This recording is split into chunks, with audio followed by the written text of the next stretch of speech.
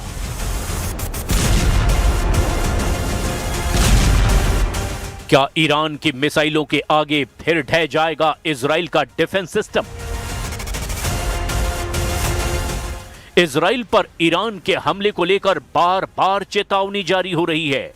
Iran के विदेश मंत्री से पहले ईरान में सर्वोच्च नेता अली खामनेई के नए कमांडर ऐसे ही हमलों को लेकर आगाह कर चुके हैं।